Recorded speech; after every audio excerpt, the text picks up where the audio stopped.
जहां से देश को दिशा देने वाले लोग निकलते हैं, तो क्या हकीकत है विश्वविद्यालयों में दलितों, पिछड़ों, आदिवासियों को आरक्षण की?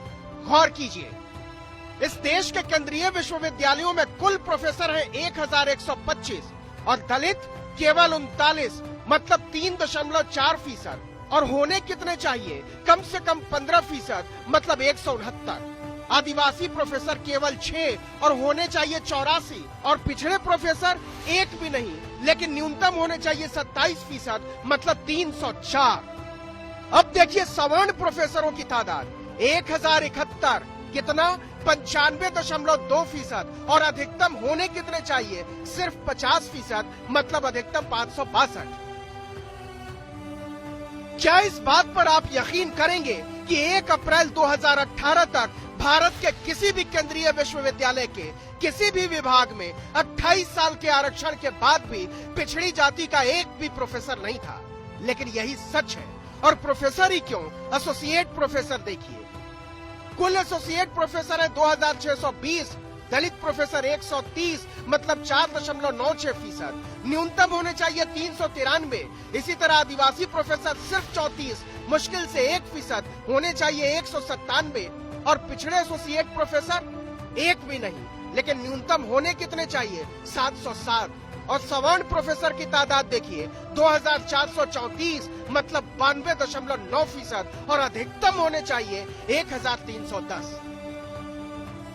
मानिए न मानिए, लेकिन खुद भारत सरकार मानती है कि आरक्षण के तमाम दावों के बावजूद, योग्यता को दरकिनार करने की तमाम मान्यताओं के बावजूद और सवर्णों को पीछे रखने की तमाम दलीलों के बावजूद इस देश के 40 में से एक भी केंद्रीय विश्वविद्यालय में 1 अप्रैल 2018 तक एक भी पिछड़ा एसोसिएट प्रोफेसर होने के लायक नहीं माना गया। अब आइए असिस्टेंट प्रोफेसर।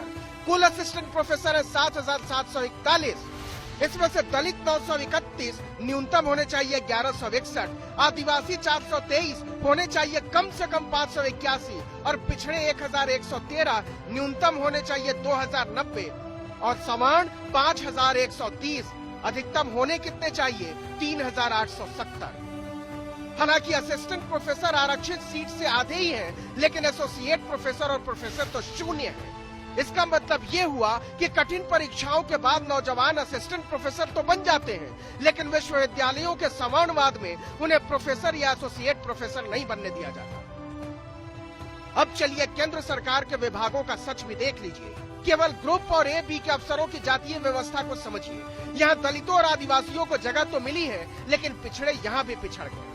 देखिए रेलवे में कुल ए और बी के अफसर हैं 16,381, इसमें पिछड़े केवल 1,319 है, 8%, और सवर्ण 11,273, 68%।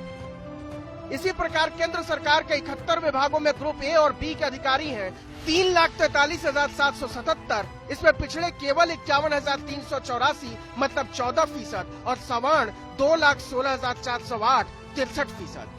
इसी तरीके से मानव संसाधन विकास मंत्रालय, जिसकी जिम्मेदारी है सामाजिक न्याय को बनाए रखना, वहां कुल कर्मचारी 665, पिछड़े केवल 56, मतलब 8%, और सवर्ण 440, 66%। कैबिनेट सचिवालय में कुल कर्मचारी 162, पिछड़े 15, मतलब 9%, और सवर्ण 130, मतलब 80%।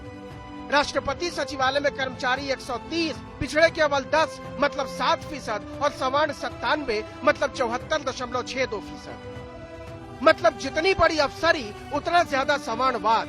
विश्वविद्यालय हो या रेलवे, सचिवालय हो या नीति आयोग, सवर्णों के अधिकतम 50% होने का सारा हिसाब उल्टा हो जाता है और पिछड़ों के न्यूनतम 27% होने का हिसाब मजाक बन जाता है। आंकड़े तो ये बताते हैं कि सरकारी विभागों में मलाई दलित, आदिवासी या पिछड़े नहीं, सवर्ण काट रहे हैं, वो भी जमकर। आज तक ब्यूरो।